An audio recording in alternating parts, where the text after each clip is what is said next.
जय जय रघुवीर समर्थ. शुका सारिखे पूर्ण वैराग्य जाचे, वसिष्ठा परिज्ञान योगेश्वराचे.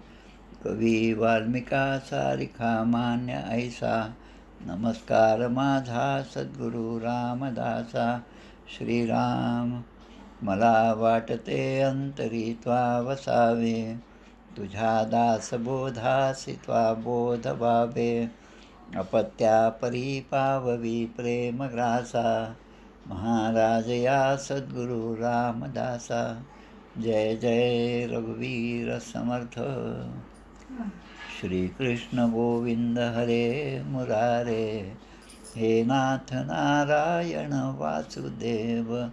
प्रद्युम्न दामोदर विश्वनाथ, मुकुंद विष्णुर्भगवन् नमस्ते. सच्चिदानन्दरूपाय विश्वोत्पत्त्यादिहेतवे, तापत्रय विनाशाय श्रीकृष्णाय वयं नमः. कृष्णाय वासुदेवाय हरये परमात्मने, प्रणतक्लेशनाशाय गोविन्दाय नमो नमः. वसुदेवसुतं देवं कंसचाणूरमर्दनं, देवकी परमानन्दं कृष्णं वन्दे जगद्गुरुं.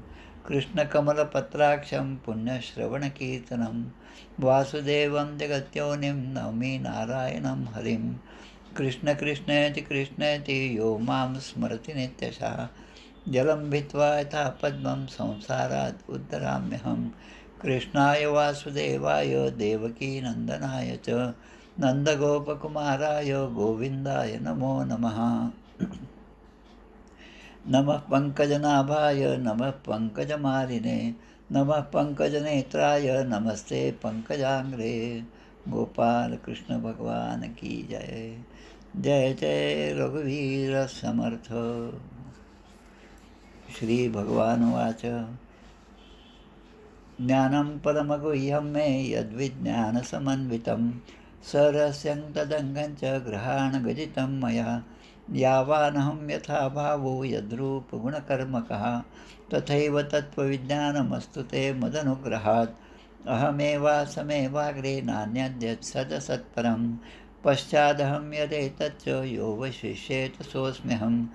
ऋतेऽर्थं यत् प्रतीयेत् न प्रतीयेत् चात्मनि, तद्विद्यादात्मनो मायां यथा भासो यथा तमः.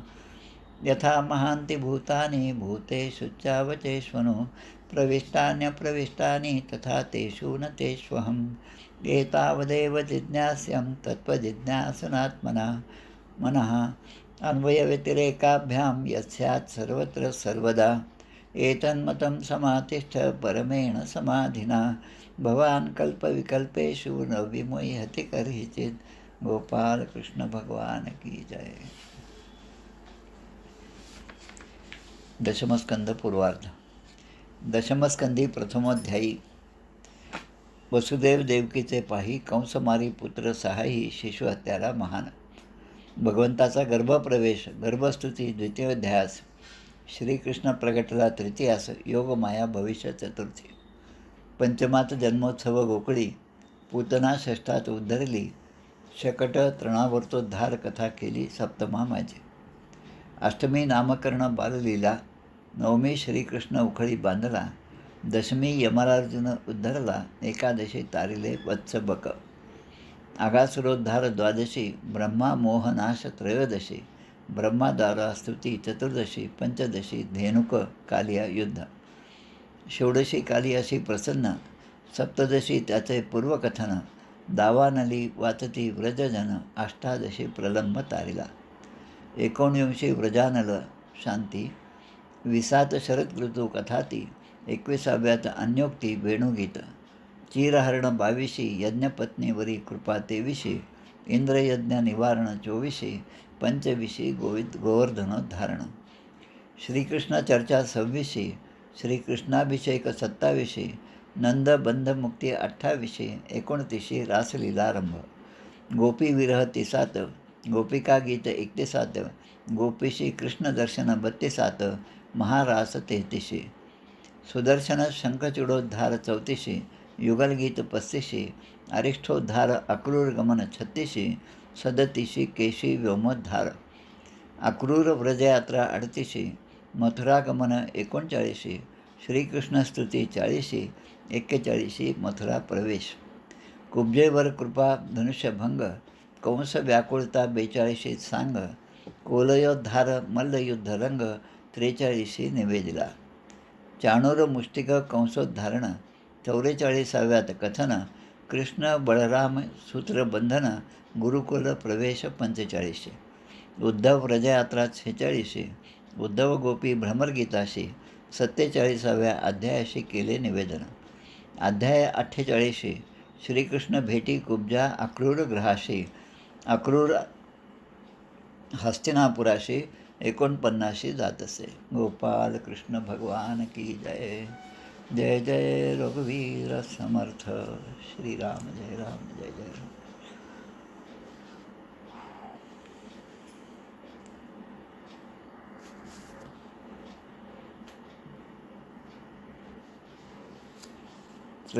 दशमस्कंदातील त्रयोदश अध्याय आपल्याला पाहिजे. शुकदेव आणि परीक्षेचे यांचा संवाद रूपाने श्रीमद भागवत महापुराण आहे. आजचा जो अध्याय तो म्हणजे ब्रह्मदेवाचा मोह आणि त्याचा निराश. ब्रह्मदेवाला सुद्धा मोह झाला आणि त्याचा निराश भगवंतानी कसा केला ते आपल्याला पाहिजे. काल आपण अगासुराची कथा पाहिली. अगासुराचा उद्धार कसा झाला पाहिजे. अगासुराच्या बाबतीमध्ये सध्या जे मी ज्ञानेश्वरीचं वाचन करत आहे, रोज 101 ओव्या या चातुर्मासामध्ये 13व्या अध्यायाचा सुरू आहे माझा. 13व्या अध्यायामध्ये एका श्लोकावरच्या विवेचनामध्ये एक ओवी या अगासुराच्या संदर्भामध्ये आली. श्लोक असा आहे, ऋषीभिर बहुधा गीतम छंदोभिर विविधैः पृथक ब्रह्मसूत्रपदेश्चैव हेतुमद्भिर विनिश्चितैः. 13व्या अध्यायातला 4था श्लोक. क्षेत्र क्षेत्रज्ञ योग. क्षेत्र आणि क्षेत्रज्ञ. क्षेत्र म्हणजे शेत, क्षेत्रज्ञ म्हणजे तिथे ज्याच्यामुळे ते शेत आहे तो. म्हणजे आपल्या दृष्टीने आपण पाहिलं तर आपलं शरीर हे क्षेत्र आहे आणि क्षेत्रज्ञ म्हणजे आत्मा आहे. जो आहे तोपर्यंत हे क्षेत्र फळाफुलाला येणार आहे, त्यामध्ये सगळे विचार येणार आहेत, अविचार येणार आहे, कुविचार येणार आहे, सत्संग आहे आणि कुसंग आहे. हे सगळ्या गोष्टी कोणामुळे आहेत तर शरीर आहे म्हणून.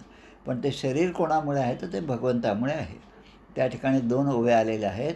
न्याहाळी पा केवढा पसरला असे चवडा करून या माझी वडा आकार गजू म्हणून काळाची सत्ता हाची बोलू निरुता ऐसे वाद पांडुसुता क्षेत्रा लागे. अशा 2 ओव्या त्या ठिकाणी आहेत.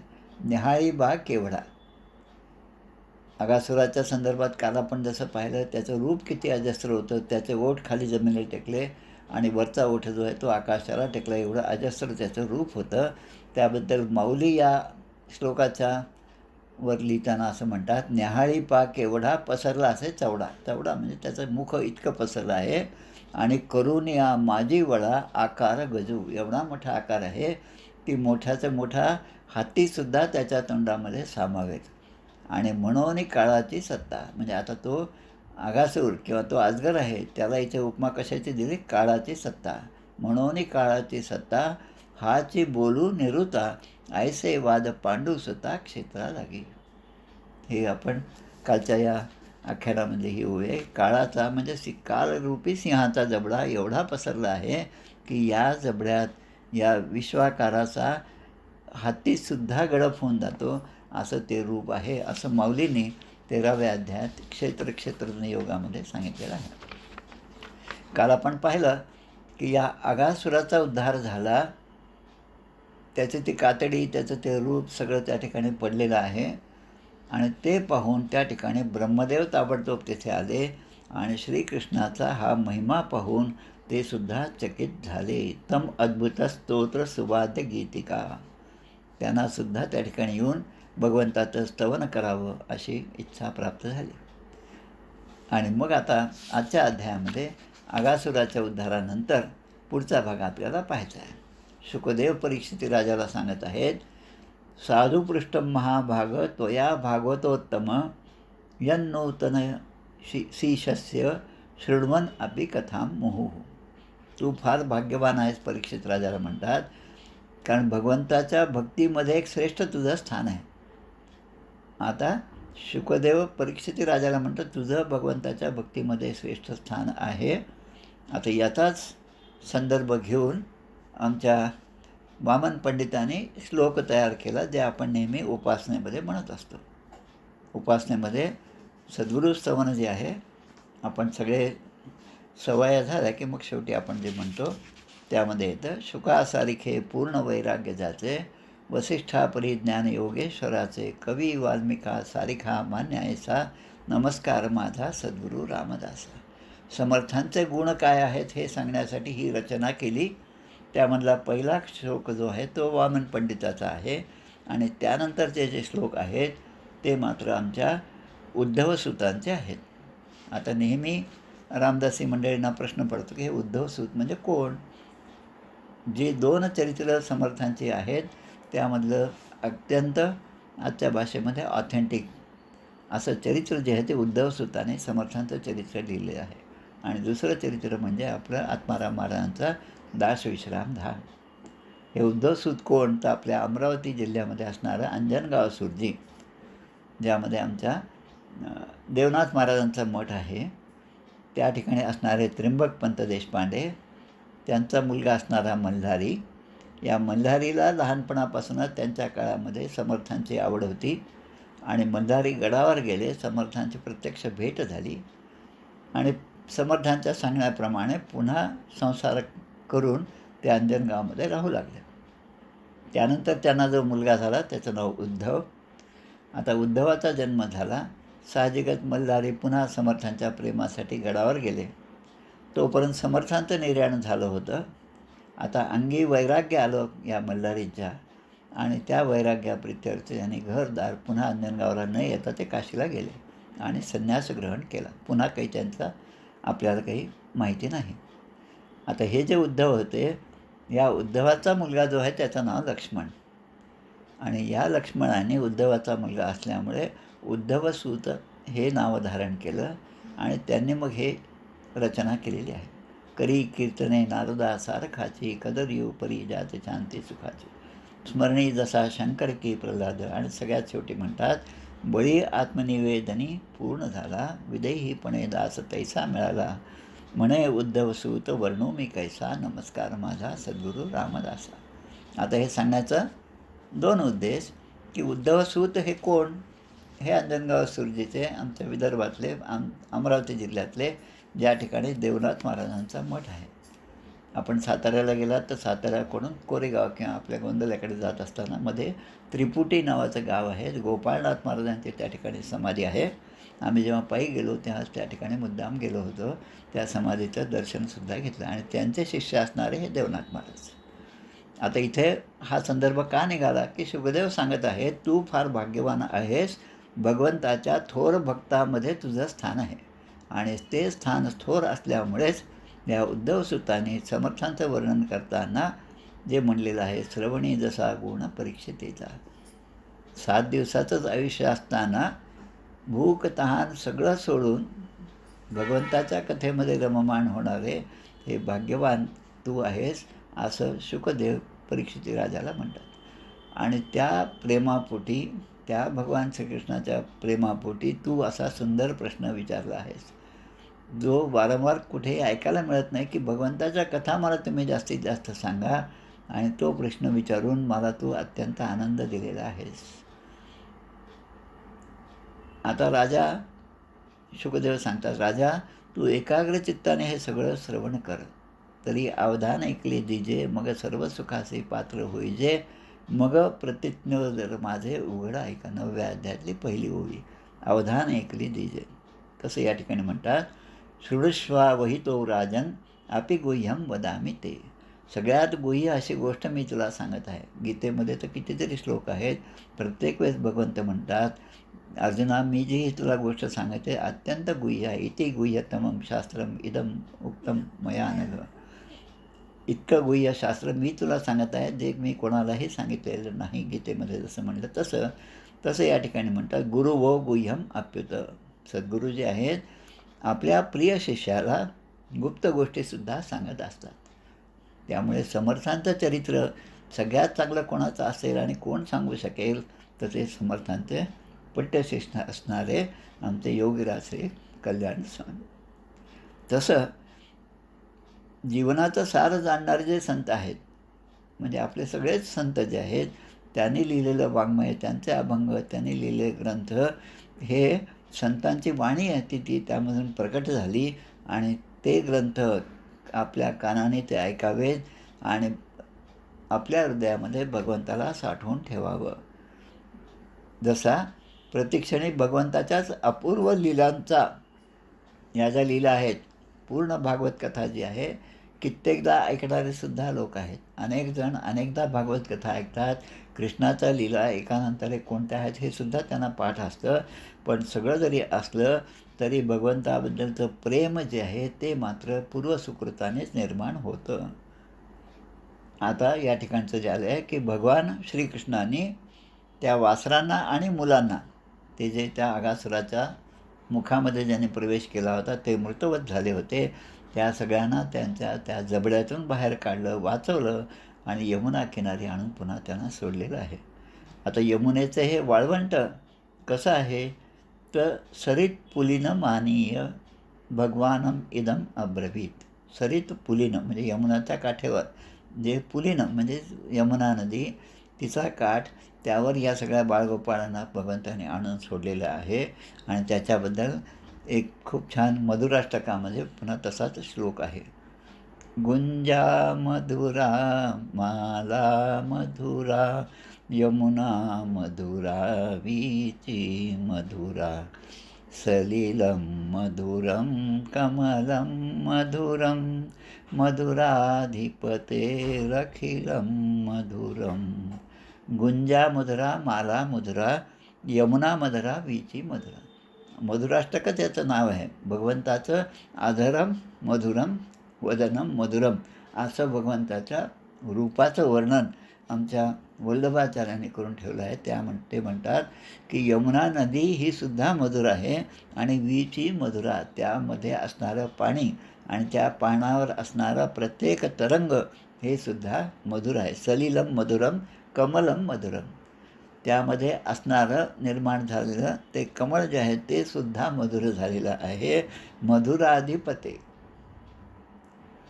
म्हणजे मधुर म्हणून जगामध्ये जे काही असेल त्याचा पती, म्हणजे त्याचं ते मधुर करणारा, त्याचं माधुर्य हे त्यामध्ये निर्माण करणारा आणि ते टिकेल अशी व्यवस्था पाहणारा असा भगवंत तूच आहेस. आणि म्हणून मधुराधिपते रखिलम मधुरम.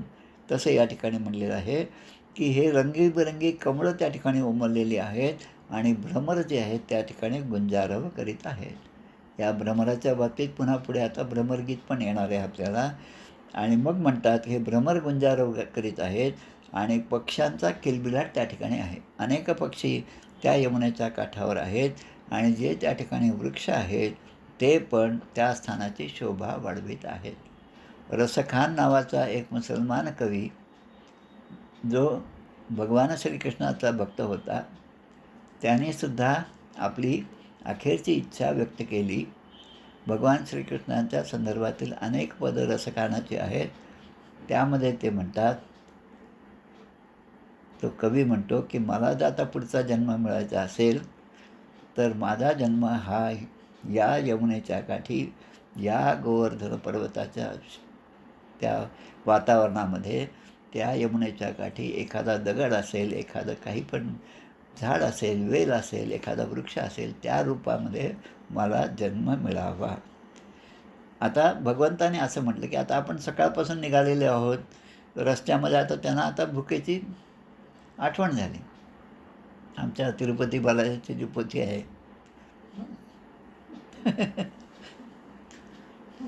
त्यामध्ये स्वतः बालाजी व्यंकटेश त्यांच्या स्वतःच्या लग्नासाठी जेव्हा जातात, दशमीच्या दिवशी लग्न होतं, अष्टमीच्या दिवशी हे घरून निघतात आणि 3.5 कोटी 3.5 कोटी 3.5 कोटी कात्यायनी 3.5 कोटी असं करत करत इतके देवदेवता त्या लग्नासाठी आलेले आहेत की ते जेव्हा आले विमान घेऊन तेव्हा पूर्ण आकाश जो आहे, सूर्य जो आहे तो सुद्धा झाकला गेला, एवढा त्या ठिकाणी अंधार पडला, कारण त्या विमानांची सावली सगळ्या जगभर होती.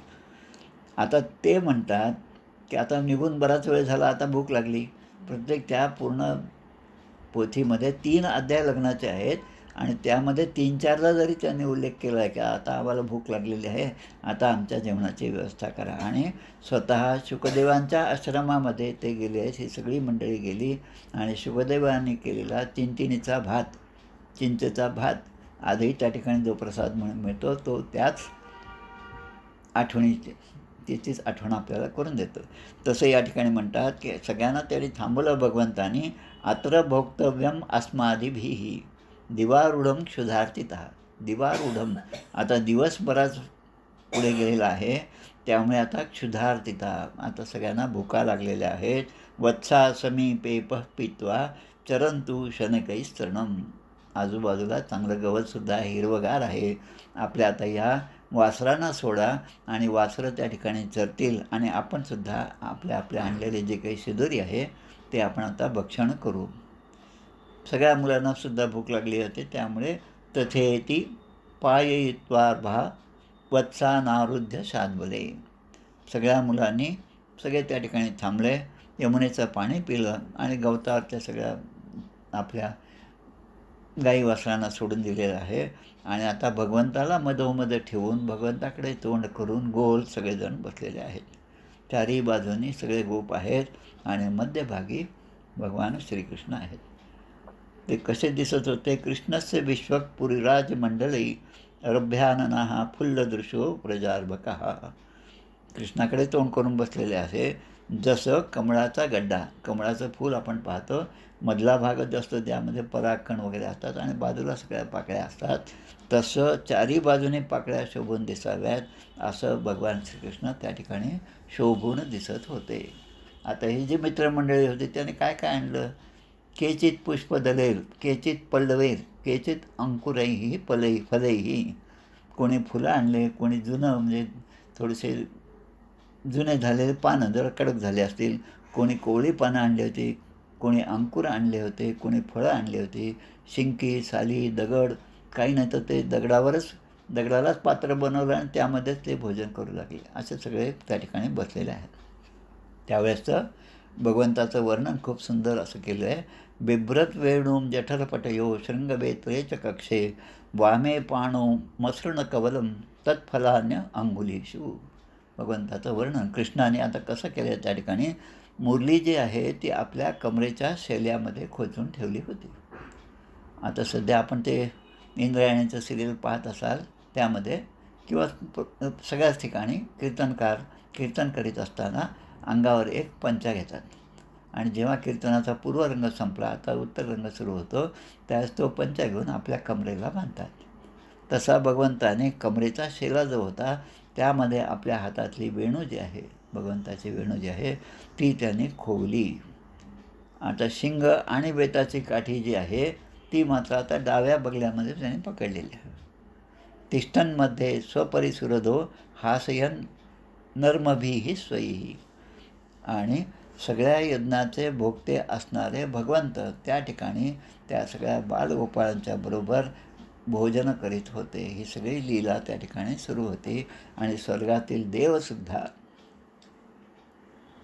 याचे साक्षीदार म्हणून त्या ठिकाणी आलेले होते. भारतैवम वत्सपेषु भुंजान एष्व अच्युतात्मसु वत्सांतर्वने दूरम. आता बालगोपाळ हे सगळे आता त्या ठिकाणी जेवायला बसलेले आहेत, पण त्यामुळे भगवान श्रीकृष्णाच्या लक्षात आले की आपली वासरं जी आत्तापर्यंत चरत होती ती हळूहळू आपल्यापासून दूर गेलेली आहेत. तान दृष्ट्वा भयंस्तत्रस तानुचे कृष्णोस्य भीभयम. भीभयम, भीभयम, भय म्हणजे भीती. आता त्या भीतीलासुद्धा भय वाटेल असे भगवान श्रीकृष्ण. कृष्णोस्य भीभयम. आणि त्यांचं जेव्हा लक्ष गेलं तेव्हा गोपाल जे आहेत ते सुद्धा घाबरले की अरे आपले वासरं कुठे गेले. त्यावेळी विश्वाला भय दाखवणारे किंवा विश्वाचं भय निवारण करणारे असे ते भगवान श्रीकृष्ण ते म्हणतात, अरे मित्रांनो, तुम्ही जेवणमध्ये थांबू नका. वत्सकान अहम. त्या वत्सकान म्हणजे त्या सगळ्या वासरांना मी शोधून आणतो, असं म्हणून भगवंत आपल्या हातामध्ये दहीभाताचा घास आहे, त्याच हातामध्ये 2-4 फळाचे तुकडेसुद्धा आहेत, फळंसुद्धा आहेत आणि ते त्या ठिकाणून निघाले. आता भगवान श्रीकृष्ण एवढे बोलून ते तो घास हातातच आहे. पहाड, दऱ्या, कुंज हे पाहत पाहत वासरांना शोधत फिरू लागले. विचिन्वन भगवान कृष्ण सपाणिक कवलो ययो. सपाणिक म्हणजे हातामध्ये, पाणी म्हणजे हात, हातामध्ये कवल ययो, हातामध्ये घास तसाच आहे दैवताचा. आता हे सगळे लीला चालू असताना अंभो जन्म जनिस तदंतर्गतो. संस्कृतमध्ये शब्दाचे अर्थ लावणं खूप कलाच आहे खरं म्हटलं तर. अंभो जन्म जनिस. आता अंभ म्हणजे काय? अंब म्हणजे पाणी, अंब म्हणजे आंबा म्हणजे आईसुद्धा होतं. अंब, त्या अंबामध्ये ज्यांचा जन्म झाला. आता पाण्यामध्ये जन्म कोणाचा होतो? तर कमळाचा जन्म होतो. आणि त्या जनिस तदंतर्गत होतो. आणि त्या कमळामध्ये ज्याचा जन्म झाला म्हणजे पुन्हा ब्रह्मदेव, ते ब्रह्मदेव आता आकाशामध्ये आले. आणि त्यांना पण इच्छा झाली की हा जो भगवंताची जी लीला आहे त्याचं प्रत्यक्ष आपण दृष्टुम मज्जू महित्वम अन्यदपि तत्पत्सानीतो वत्सपान. त्यामुळे ते त्या ठिकाणी आले, आपल्या डोळ्याने हे पाहावं असं ब्रह्मदेवाच्या मनामध्ये झालं. आणि ब्रह्मदेवांनासुद्धा तो मोह आवरता आला नाही. आता ही सगळी भगवंताची लीला आहे. ब्रह्मदेव साक्षात ते पाहत आहेत. ब्रह्मदेवाचेच बाप असणारे भगवान श्रीकृष्ण महाविष्णू. नित्वान यत्र कुरुद्वहांतर दधात. त्याने पाहिलं आणि आता ब्रह्मदेवाच्या मनामध्ये आलं की मी हे सगळं सृष्टी निर्माण केली, ते सगळं माझंच कर्तृत्व आहे. आणि तो अहंकार ब्रह्मदेवांना झाला. आणि ब्रह्मदेव म्हणाले की आता भगवंताची लीला मी पाहत आहे, पण ते भगवंताची लीला आहे असं न समजता ही माझीच लीला आहे म्हणून आपल्या कार्याचा अहंकार त्यांच्या ठिकाणी झाला. अहंकार झाल्याबरोबर ब्रह्मदेवाच्या मनामध्ये आलं की ही वासरं जी आहेत ती आता आपण लपवून कुठेतरी ठेवायची. भगवान श्रीकृष्ण हातामध्ये तो घास घेऊन, दैवाताचा घास, काही फळं घेऊन सगळीकडे जेव्हा त्यांना शोधत होते. इत्युक्त्वा अद्री दरी कुंजग गव्हरेषु. म्हणजे अद्री म्हणजे पहाड, डोंगर, हेमाद्री, शैलाद्री, अद्री, दरी, कुंज, गव्हरे म्हणजे दऱ्या, खोरे या ठिकाणी ते सगळे पाहत होते. पण भगवंताला कुठेच आपली वासरं दिसले नाहीत. तेव्हा भगवंताने विचार केला की ही कुठली तरी लीला आहे. आता हे आमच्या ब्रह्मदेवाचंच काम दिसत आहे. आता आघासुराला आत्ताच मारलेलं आहे हे सुद्धा ब्रह्मदेवाने पाहिलं. आणि त्याच ब्रह्मदेवाने आता स्वतःच्या अहंकाराने ही सगळी वासरं नेऊन आपल्या ब्रह्मलोकाला घेऊन गेले. आणि कुठे ठेवलं? त्यांना नेऊन आपल्या पलंगावर त्यांना झोपवलं या वासरात.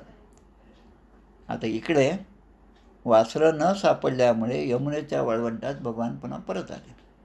तोपर्यंत ही मुलं तिथे जेवत बसली होती.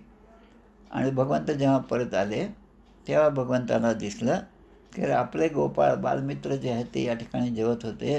त्यांचं सामान इथेच पडलेलं आहे, पण कोणीही या ठिकाणी नाही. एकही आपला बालसखा या ठिकाणी नाही. तेव्हा वनामध्ये चारी बाजूला त्याने शोधलं. आता यांचं शोधणं ही सुद्धा लीलाच आहे. जसं रामायणामध्ये सीतेचा शोध घेत असताना रामलक्ष्मण हे जे आहेत प्रत्येक वृक्षाला, वेलींना विचारत होते की आमची सीता इथून गेली का? तुम्ही तिला पाहिलं का? आणि असं जेव्हा ते खालचं दृश्य दिसलं तेव्हा भगवान शंकर आणि पार्वती मातेच्या मनामध्ये आलं. आणि त्या शंकरांना म्हणतात, तुम्ही म्हणता की हा परब्रह्माचा अवतार आहे आणि तो तर आपल्या पत्नीसाठी इकडे तिकडे भटकत आहे, विरहामध्ये व्याकुळ होत आहे, मग असा कसा हा अवतार आहे? खूप मोठी कथा आहे ती थोडक्यामध्ये. मग भगवान शंकर म्हणतात, जे होत आहे ते तू पहा आणि तुला फार शंका असेल तर तूच त्या ठिकाणी जा. पार्वती मातेने त्या ठिकाणी जाऊन सीतेचं रूप घेतलं आणि जेव्हा राम लक्ष्मण सगळीकडे शोधत आहेत तेव्हा त्या ठिकाणी त्या गेल्या, त्यांच्या समोर गेल्या आणि प्रत्यक्ष रामरायांनी पाहिलं आणि रामरायांनी ओळखलं आणि ते म्हणतात माता माता म्हणून पार्वती मातेला संबोधन केलेलं. आता माता म्हणतात आणि ते म्हणतात की भगवान शंकर कुठे गेले, तुम्ही एकट्याच कशा आला.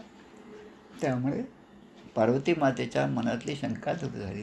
सत्य परब्रह्म जे आहे ते हेच आहे. तसं इकडे भगवान श्रीकृष्णांना त्या वनामध्ये आपल्या गाई वासरं कुठेच दिसले नाहीत आणि म्हणून त्यांना लगेच अंतश्चक्षुने ओळखलं की हे आपल्या ब्रह्मदेवाचंच हे सगळं करणं आहे. तत कृष्णो बुदम कर्तुम तन्मातृणांच कस्यच उभयाती महात्मानं चक्रे विश्वकृदीश्वरः. तेव्हा भगवान श्रीकृष्णाने वासरे गोपाळांच्या माता आणि ब्रह्मदेवाला सुद्धा, आता इथं 3 गोष्टी आहेत की वासरं आहेत, गायी आहेत आणि ह्या जे सगळे गोप आहेत त्यांच्या माता, आईवडील गावात असणारे, हे या सगळ्या रूपांमध्ये भगवंतानीच अनेक रूपं धारण केली. अनेक रूपाय विष्णवे प्रभ विष्णवे, असे अनेक रूप घेऊन चक्रे विश्वकृदीश्वर, विश्वकृत ईश्वर.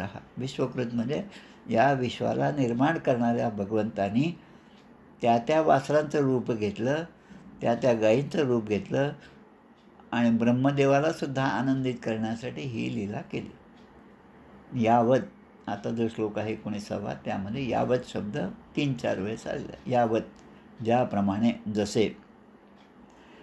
आता जशी ती बालकं होती, गोप होते, त्याप्रमाणे ते रूप भगवंताने धारण केलं. जो जसा दिसायचा तसे ते झाले. जितकी वासरं होती, संख्येने जेवढी होती, दिसायला जशी होती, कोणाचा कान काळा असेल तर तिथे पण सुद्धा याचा कान काळा. तो जो मुलगा होता त्याच्या हातामध्ये जर काही चपला वगैरे त्या काळात काहीच नव्हतं, पण त्याच्या डोक्यावर जर टोपी असेल, काहीतरी वस्त्र असेल तर तसं वस्त्र धारण करून भगवंताने ते रूप घेतलं. हातपाय जसे होते तसेच झाले. त्यांच्याबरोबर ज्या ज्या वस्तू होत्या, छड्या, शिंगे, बासऱ्या, पानं, शिंकी, ज्या काय होत्या त्या सगळ्या त्या ठिकाणी त्या निर्माण झाल्या. त्यांचे स्वभाव, एखादा रागीट असतो, एखादा मिश्किल असतो, एखादा धावत पळत चढाओढ करणारा असतो, पण ते गुणसुद्धा भगवंतानी धारण केले. कारण हे संपूर्ण विश्वच विष्णुरूप आहे. ही वेदवाणी भगवंतानी सार्थक केलेली आहे. सर्वं विष्णुमयं गिरों अंगवदजः सर्वरूप बहु. आता स्वतःच भगवंत वासरं झालेले आहेत, स्वतःच गोप झालेले आहेत आणि आत्मस्वरूप असणाऱ्या वासरांना आत्मस्वरूप असणाऱ्या गोपाळांनी वेढून आता त्यांचे खेळ सुरू झाले. आता ज्या गोपाळांची जी वासरं होती, म्हणजे घरून निघताना प्रत्येकाने आपापले जे काय वासरं गाई असतील ते बरोबर घेतली होती. आता ते सगळे आता भगवत स्वरूप झाले, म्हणजे भगवंतानेच ते रूप धारण केलं आणि त्यामधून सुद्धा बासरीची तान ऐकताच मुलांच्या माता लगेच धावून आल्या. तन्मातरो वेणुत तत्परोत्थितः उत्थाप्य दोर्भी परिरभ्य निर्भरम. आता त्या मातांना ही जेव्हा मुलं जेव्हा घरी जायची वेळ झाली तेव्हा त्या मातांनी पाहिलं की आपली मुलं परत आलेली आहेत आणि आता मुलांच्याबद्दल त्यांच्या मनामध्ये आत्तापर्यंत जो पुत्रवत जो स्नेह होता तो स्नेहसुद्धा आता शतपटीने वाढला आहे असं त्यांना वाटायला. आपल्या मुलांचं प्रेम जसं मातेला असतं ते प्रेमसुद्धा आता 100 पटीने वाढल्यासारखं त्यांच्या लक्षात आलं. आता त्या मुलांनासुद्धा वाटलं की आपली आई आत्ता पण आपल्याला मारत होती, आत्तापर्यंत आपल्याला दटावून जेवायसाठी आग्रह करत होती, आता ती एवढ्या प्रेमाने आपल्याशी काय बोलत आहे, म्हणजे आपण काय म्हणतो दाल में कुछ काला आहे, असं प्रत्येकाच्या मनामध्ये यायला लागलं. ज्या गायी होत्या, ज्यांची वासरं होती, त्या गाई वासरांनी सुद्धा त्या ठिकाणी जाऊन पाहिलं की प्रत्येक त्या वासराला असं वाटत की आपल्या आईजवळ जावं आणि आपण दूध प्यावं, पण ते वासरूसुद्धा आज काही वेगळ्याच भावनेने आपल्या त्या मातेजवळ गेलं. आता ती गायसुद्धा कृष्ण आहे, ते वासरूसुद्धा कृष्ण आहे. अशा प्रकारे संध्याकाळी सगळे हे गोपाळ आपापल्या घरी गेले आणि बालसुलभ लीलांनी त्या मातांनासुद्धा घरी असणाऱ्या त्यांनासुद्धा भगवंताने आनंदित केलं आहे. रोजच्याप्रमाणे सकाळ झाली की पुन्हा आपल्या मुलांना घ्यायचं, स्नान घालायचं, नवीन कपडे घालायचे आणि पुन्हा वनामध्ये जाण्यासाठी तयार करायचे. त्यांच्या घरातली असणारी ज्या गाई वासरं होती ती सुद्धा भगवान श्रीकृष्णाचं रूपच होते, म्हणून त्यांना सगळं बरोबर द्यायचं आणि त्या पाठवत. पण यांना माहीत नव्हतं हे सगळं कृष्ण स्वरूप आहे. गाईसुद्धा धावत धावत गोठ्यामध्ये येत होते आणि त्यांचे हंबरणे ऐकून वासरंसुद्धा पटकन पुढे जाऊन ते दूध प्यायला लागायचे. व्रजौकसां स्वकतेषु स्वतोकेषु स्नेहवल्ल्याब्ध मनवहम. आता आपल्या मुलांच्याबद्दल इतकं प्रेम वर्षभरामध्ये कसं काय वाढत गेलं हे कोणाला समजलं नाही. आता याचा जेव्हा विचार करतो एक घटना माझ्या लक्षात येते. एकदा आम्ही प्रवासात होतो तेव्हा माझ्याकडे काय म्हणतात त्याला मारुती व्हॅन ती गाडी होती. ती गाडी तुम्ही पाहिली असेल. ड्रायव्हर आणि एक सीट समोर आणि मागे 3 सीट आणि मागे पुन्हा 3 सीट असं एकमेकाच्या समोर तोंड करून बसतो. तर ड्रायव्हर तो चालवत होता, मागे ही बसली होती आणि आमचा मुलगा श्रीपाद तो समोरच्या सीटवर होता. आणि झालं असं की काहीतरी स्पीडमध्ये काही झालं समजा आणि त्यामध्ये आमचा श्रीपाद तिथून लहान होता, तो लगेच तिथून असा उडाला एकदम आणि एकदम जाऊन आईच्या गळ्या पडला. आता त्या आईला असं वाटलं की आपल्या पोराला एकदमच काय आईच्याबद्दलचं प्रेम आलं की तो येऊन आता आपल्या गळ्या पडत आहे असं तिला वाटलं. आणि मग नंतर उलगडा झाला की तो स्पीड ब्रेकर होता जो मला दिसला नाही आणि गाडीच्या स्पीडमध्ये ती गाडी उडाली. आता असंच त्या ठिकाणी प्रत्येक वासराला वाटत होतं, प्रत्येक आईला वाटत होतं की आपल्यामधलं प्रेम हे जे आत्तापर्यंत आपण पाहत होतो ते सुद्धा एवढं जास्त कसं काय झालं. एकदा चारयन वत्सान सरामो वनमाविशत. आता ही सगळी घटना जेव्हा घडली, जेव्हा ही वासरं आणि गोप ब्रह्मदेवाने पळवून नेली आणि तिकडेच ठेवली आणि भगवंताने त्या त्या रूपामध्ये पुन्हा आपले सगळे ते रूप धारण केलं आणि हा मधला काळ जो आहे तो काळ किती गेला याचा विचार केला तर जवळपास 1 वर्षाचा काळमध्ये गेला. एकदा चारयन वत्सान सदामो वनम आविशत पंचशासु त्रियामासु हायना हायना पूर्ण रजः. त्रियामासु म्हणजे 3 याम. त्रियाम 3 याम म्हणजे 3 प्रहर. अष्टोप्रहर आपण जे म्हणतो तसं 8 प्रहरामध्ये 3 प्रहर म्हणजे दिवसाचा बराच काळ. तसं बलराम आणि श्रीकृष्ण पुन्हा आपल्या वनामध्ये जसे गेलेले. आता ते जाऊन पाहतात तर त्या गोवर्धन पर्वताच्या माथ्यावर गायी चरत होत्या आणि खूप लांब असल्यामुळे गवत आहे त्या ठिकाणी त्या चरत होत्या आणि आपल्या वासरांना देखील पाहिलं. ज्या ठिकाणी जाणं कठीण होतं अशा ठिकाणी सुद्धा या गायी ज्या आहेत त्या माता ज्या आहेत त्या आपल्या वासरांसाठी पळत पळत धावत गेलेल्या होत्या. आता ज्या गायींना या वर्षभराच्या काळामध्ये नवीन वासरं झाली होती म्हणजे त्या नवीन वासरं आणि आधीची वासरं ते दोघे आता सख्य भाऊ झाले आणि त्यांच्यात एक माता. तर ह्या सगळ्या पुन्हा आपापल्या कुटुंबामध्ये एकत्र आल्यासारख्या पुन्हा त्या ठिकाणी एकत्र आल्या. आता बलरामजी जे आहेत ते बलराम आता विचार करू लागले की आपल्या मुलांना आलिंगन दिल्याने वृद्ध गोपांनासुद्धा अतिशय आनंद झाला. आता आपले मुलंच कृष्ण स्वरूप असले तर त्यांना आलिंगन दिल्यामुळे आत्तापर्यंत जो आनंद होता तो आनंदसुद्धा आता काहीतरी वेगळाच आहे असा अनुभव त्या वृद्ध गोपांनासुद्धा झाला. गवळणी ज्या होत्या त्या गवळणी पण जेव्हा दूध काढायला जायच्या तेव्हा ज्या गाईचं त्या रोज दूध काढायच्या त्या गाईचं दूध काढतानासुद्धा त्यांना काही वेगळाच अनुभव यायला लागला. हे काय आश्चर्य असे असं बलरामाने विचार केला. किमेतत् अद्भुतम इव वासुदेवे खिलात्मनी व्रजस्य सात्मनस्तोकेश अश्वपूर्वम प्रेम वर्धते. असं प्रेम का वाढलं यावर बलराम विचार करू लागले. व्रजवासींचं प्रेम आणि श्रीकृष्णावर जसं सगळ्यांचं प्रेम आहे तसेच ही बालकं आणि वासरं यांच्यावरचं प्रेमसुद्धा वाढत गेलेलं आहे. असं काय झालं असं बलराम विचार करू लागला. आता बलराम आणि श्रीकृष्ण हे म्हणजे ते शेषनाग आणि त्यावरचे महाविष्णू आहेत. आता त्याने विचार केला ही माया कुठून आली के मेतत आणि के यम वाकुत आयाता दैवी मा नार्युतासुरी प्रायो मायास्तु मे भरतुर नान्यामेपी विमोहिनी. ही माया कुठून निर्माण झाली कुठून आली. एखाद्या देवतेची किंवा मनुष्याची किंवा आसुराची ही माया आहे का. या तिन्ही मायांचं वर्णन समर्थांनी आपल्या दासबोधामध्ये केलेलं आहे. जरूर पाहावं ते. ही तर प्रभूचीच माया आहे. कारण भगवंत त्या ठिकाणी बलराम असं म्हणतात की या मायेचा प्रभाव माझ्यावर होणं शक्यच नाही आणि तरी पण तो प्रभाव झाला असं त्याला वाटतं. आणि म्हणून म्हणतात तेव्हा भगवंताने ब्रह्मदेवाची किमया सांगितली, बलरामाला सांगितली. सर्वानाचष्ट वैकुंठम चक्षुषा वयुनेन सहा.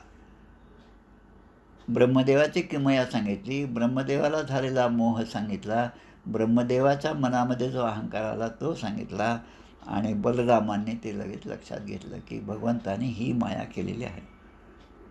तोपर्यंत म्हणजे आता लक्षात घ्या, पहिल्यांदा ही वासरं आणि गोपांना त्याने पळवून नेलं.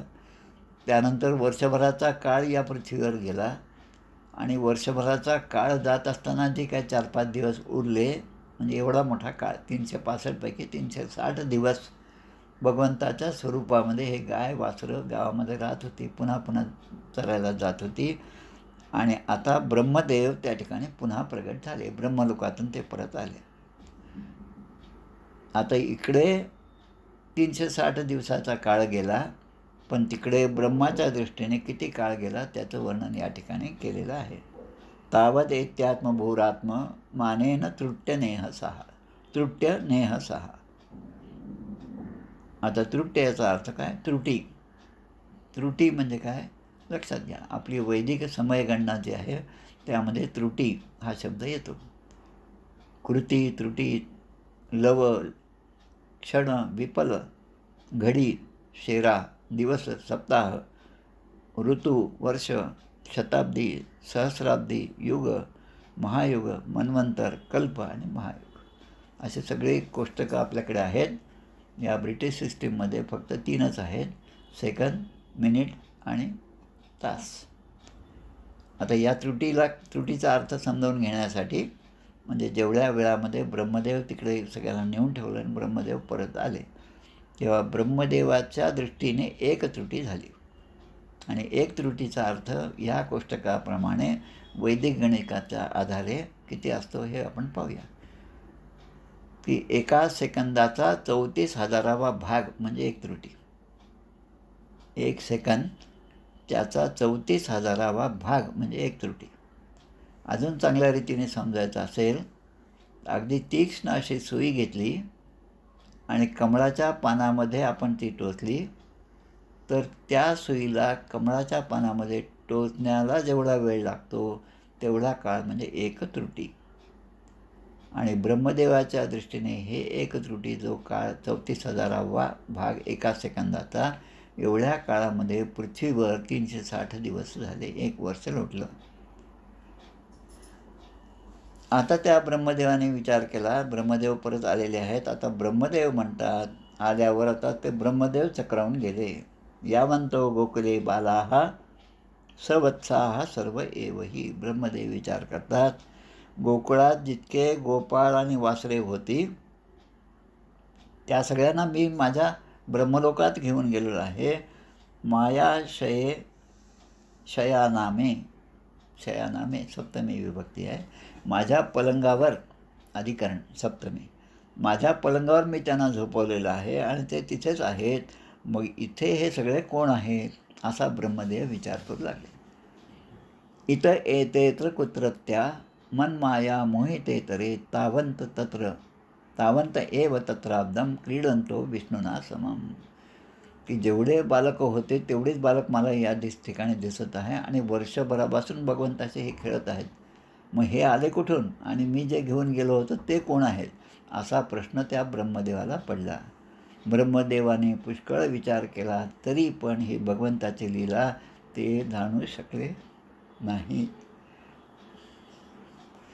आता प्रत्यक्ष महानारायणाचे पुत्र असणारे ब्रह्मदेव ते जर लीला जाणू शकले नाहीत, तर कोणी जर म्हणत असेल की भगवान श्रीकृष्ण मी जाणले आहेत, मला गीता समजली आहे, मला भागवत समजलं आहे, असं जर कोणी म्हणत असेल तर ते निव्वळ ढोंग आहे. सत्याके केतरे नेती ज्ञातुम नेष्ठे कथंचन.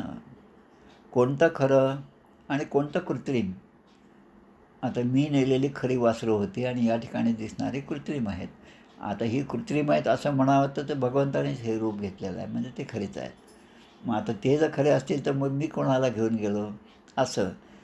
त्यामुळे असा घोळ त्या ठिकाणी झाला. आणि हे कशामुळे? तम्याम तमोह वनैहारम खद्योतार्चिरी वाहनी. हीच गोष्ट जेव्हा एखादा क्षुद्र पुरुष महापुरुषांवर आपल्या मायेचा प्रभाव करतो, आपल्या मायेचा प्रभाव एखाद्या श्रेष्ठ पुरुषावर जेव्हा दाखवतात, तेव्हा त्या पुरुषाचाच अपमान होतो आणि त्यातच काय चिथू होते. ते कसं होते याचं एक उदाहरण थोडक्यात सांगतो. आत्ताच 2 वर्षापूर्वी भगवान श्रीधर स्वामींची 50वी पुण्यतिथी झाली. त्यानिमित्ताने पूर्ण वर्षभर म्हणजे 13 महिने स्वामींचं चरित्र सांगण्याचं भाग्य मला प्राप्त झालं. त्यामध्ये स्वामी जेव्हा सज्जनगडावर होते तेव्हा स्वामींचा लौकिक त्यांची वाहवा सगळीकडे सुरू होती, पण काही लोकांना ते पाहवलं नाही. जसं भारतामध्ये आजही होत आहे. चांगल्या गोष्टी जेव्हा प्रस्थापित होत असतात तेव्हा विरोध करणारे विरोधक जे आहेत ते त्या ठिकाणी लोकसभेत दिसत नाहीत, पण इकडे रस्त्यावर मात्र नेहमी दिसतात. हे जसं आहे तसं या ठिकाणी झालेलं आहे. श्रीधर स्वामींच्याबद्दल कोणी ना कोणी 2-4 माणसं त्यांच्या विरुद्ध होते. त्यापैकी एकाला ही चेटुक विद्या येत होती, कृत्या त्यांनी निर्माण केली आणि त्या कृत्येला श्रीधर स्वामींना मारण्यासाठी तिला पाठवलं. आता स्वामी त्यावेळेस समर्थांच्या समाधीच्या ग्रहामध्ये समाधीसमोर बसलेले होते. काहीतरी आवाज आला म्हणून स्वामींनी तिकडे पाहिलं आणि स्वामींना पाहिल्याबरोबर ती कृत्या तिथेच भस्मसात झाली. ती कृत्या आता ज्या दिशेने आली त्याच दिशेने परत गेली आणि ही कृत्या ज्यांनी पाठवली होती त्याच्या मागे लागली. आता तो जो होता त्याचं नाव मला आठवत नाही, तर शिष्य जो असेल गडावर सेवेला असणारा, तो पुन्हा धावत पळत त्या ठिकाणी आला आणि स्वामींची क्षमा मागितली. तसं भगवंताच्या ही माया जी आहे, जे क्षुद्र वृत्तीचे आहेत, त्यांनी जर महापुरुषावर असे काही केलं तर त्या महापुरुषांना काही कमीपणा येत नाही, पण जो असं करतो त्यालाच कमीपणा येतो. आता ब्रह्मदेवाने पाहिलं की सगळे गोपाळ वासरं हे कृष्णाच्या रूपामध्ये ब्रह्मदेवांना दिसू लागले. तावत सर्वे वत्सपालाः पश्यतो अजस्य तत्क्षणात चतुर्भुजाः शंखचक्र गदा राजीव पाणयाः.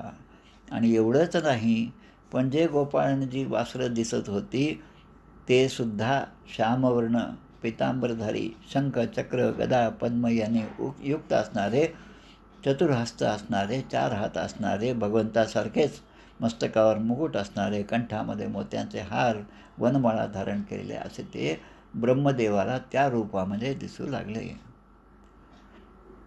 आता आणि त्यांच्या गळ्यामध्ये सुद्धा तुळशीची माळसुद्धा होती. कोमलेही सर्व गात्रेषु. भगवंताचे जसे गात्र आहे त्याप्रमाणेच कोमल मधुराष्टकामध्ये जे भगवंताचं वर्णन आहे तेच वर्णन ब्रह्मदेवाला या ठिकाणी सर्वच ठिकाणी दिसू लागलं.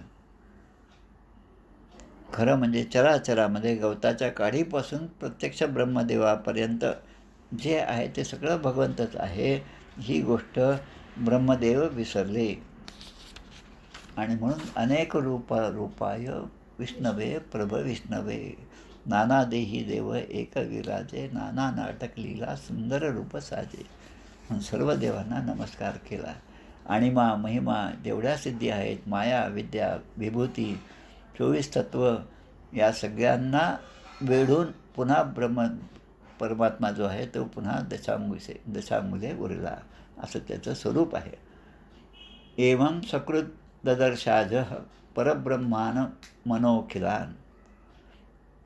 ब्रह्मदेवाने एकाच वेळी असं पाहिलं की ज्याच्या प्रकाशाने हे सगळं चराचर जग प्रकाशित होत आहे, त्या कृष्णाचीच ही सगळी रूपं आहेत हे त्यांच्या लक्षात आलं. आणि मग ब्रह्मदेव जे आहेत त्यांना खरं ते ज्ञान झालं, पण ते ज्ञान बाह्य ज्ञानच होतं.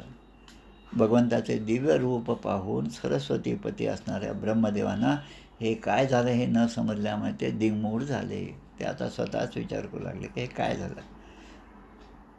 आणि त्यांना असं वाटलं, त्या क्षणापुरतं ब्रह्मदेव जसे मृतवत झाले होते आणि पुन्हा ते आता जागे झाले. डोळे मिटलेले होते, ते डोळे हळूहळू त्याने उघडले आणि तेव्हा त्यांना आता आपल्या अस्तित्वाची जाणीव होऊ लागली. आपले शरीर आणि हे सगळं जग हे त्यांना दिसू लागलं. कृष्णांचा वास असल्यामुळे क्रोध, लोभ हे दोष पळून गेले आहेत आणि जे स्वभावतःच परस्परांविषयी हाडवैर धारण करतात. याचा अर्थ जसं मुंगूस आहे आणि साप आहे, यांचं वैर अखंडपणे असतं, पण साधू संतांच्या सहवासामध्ये असताना हे सगळे प्राणी जे आहेत, जे एकमेकांवर वैर करतात, ते प्रेमभावाने त्या ठिकाणी राहत असतात. पशु, पक्षी, मित्र हे सगळे मित्राप्रमाणे सगळे राहतात. तसं या ठिकाणी झालं आणि वृंदावन पाहताना ब्रह्मदेवांना असं दिसलं की अद्वितीय परब्रह्म जे आहेत, गोपवंशातला हा जो बालक आहे, तो ही सगळी लीला करीत आहेत. एक असूनही त्यांना मित्र आहेत, अनंत असूनही त्यांनी जन्म घेतला आहे, चतुर्भुज वगैरे सगळं रूप आहे. विश्वरूप दर्शन जे दाखवलं तसं हजारो मुख, हजारो हस्त असणारे, हजारो डोळे असणारं जे रूप आहे, तेच या ठिकाणी तुमच्या माझ्यासारखं या छोट्याशा रूपामध्ये सामावलेलं आहे. पूर्वीप्रमाणेच तेच भगवंत, तोच बालश्रीकृष्ण आपल्या गायींना, गुरांना शोधत फिरत आहे असं त्यांना दिसलं. मी नेहमी जे सांगतो, लिटिल कृष्णा नावाचं जे आहे डिस्कवरी चॅनेलवर होतं आणि पाहते यूट्यूबवर, त्याच्यामध्ये या गोष्टी खूप चांगल्या प्रकारे दिलेल्या आहेत. आता जेव्हा ही अवस्था त्या ब्रह्मदेवाची झाली, तेव्हा भगवंताने ब्रह्मदेवाकडे पाहून भगवंत फक्त हसले आणि तेवढ्यामध्ये त्या ब्रह्मदेवासारखे हजारो ब्रह्मदेव त्या ठिकाणी आले, आपापल्या हंसावर बसत. आता हजारो का आले? एक सूर्यमंडळ आहे, शोध लागता लागता एक या आपल्या सूर्यमंडळाप्रमाणे सगळे नवग्रह, सूर्य हे जसं आहे तसे हजारो समुदाय त्या ठिकाणी आहे. 200 तरी सूर्य आहेत असा शोध आतापर्यंत लागलेला आहे. तसं या ठिकाणी त्यांना दिसलं की आपल्या आजूबाजूला ब्रह्मदेव पाहत आहेत भानावर आल्यामुळे, तर त्यांना दिसलं की त्यांच्या ठिकाणी अहंकार होता, मीच सगळी सृष्टी निर्माण केली वगैरे. पण आजूबाजूला पाहतो तर प्रत्येकजणच ब्रह्मदेव दिसत होता, प्रत्येकजण हंसारूढ होता, प्रत्येकजण त्याच स्वरूपामध्ये होता आणि चतुर्मुख रूप होता. ते पाहून आता भगवंताचा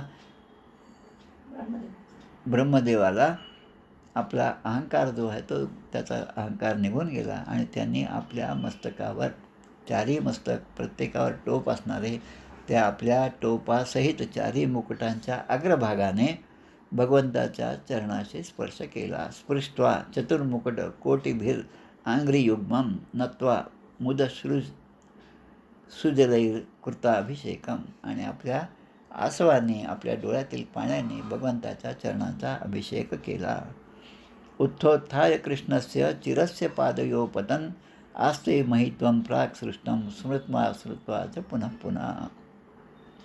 आता भगवंताच्या महिमा ही जी त्यांना ब्रह्मदेवाला दिसली, त्याचं वारंवार स्मरण करीत त्यांनी लोटांगण घालावं आणि 2 मिनटं उभं राहावं, पण पुन्हा त्यांना असं वाटावं ब्रह्मदेवाला की आपला एक नमस्कार हा पुरणार नाही, अजून एकदा नमस्कार करावा. म्हणून ब्रह्मदेव पुन्हा पुन्हा लोटांगण घालीत राहिले आणि ते भगवंताच्या चरणावर पडूनच राहिले.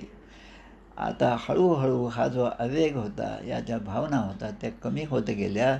डोळ्यातील अश्रू पुसले त्यांनी आणि भगवंतांना पाहून ते नतमस्तक झाले. ब्रह्मदेव नतमस्तक झाले आणि आता त्या भगवंताची स्तुती ब्रह्मदेव करू लागले. सवेपथुर गदगदयी तेल, या गदगद वाणीने ते भगवंताची स्तुती ब्रह्मदेव करू लागले. इथे श्रीमद्भागवते महापुराणे पारमहंस्यां संहितायां पूर्वार्धे त्रयोदशोऽध्यायः. श्रीकृष्णार्पणमस्तु. आता 14व्या अध्यायामध्ये ब्रह्मदेवाने केलेली भगवंताची स्तुती जी आहे ती आपल्याला पुढच्या आठवड्यात पाहिजे. त्यामुळे या ठिकाणी आपण थांबू. गोपाल कृष्ण भगवान की जय. जय जय रघुवीर समर्थ.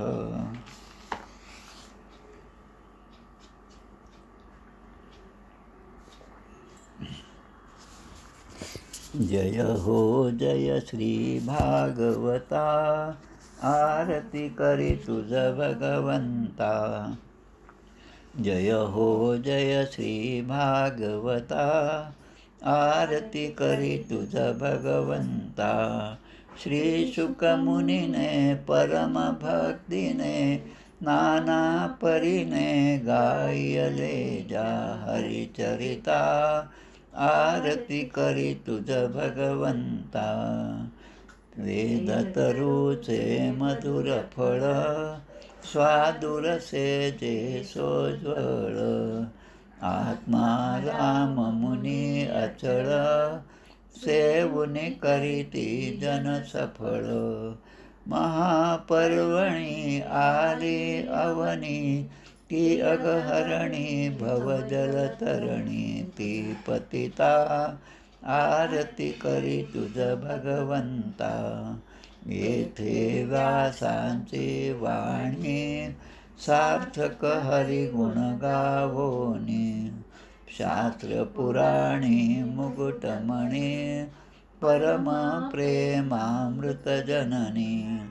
सहज सेविता भाविक भक्ता, उदारदाता मोक्ष तत्वता देहाता. आरती करी तुझ भगवंता. गमते जणू मानस तीर्थ, द्वादश सोपाने युक्त.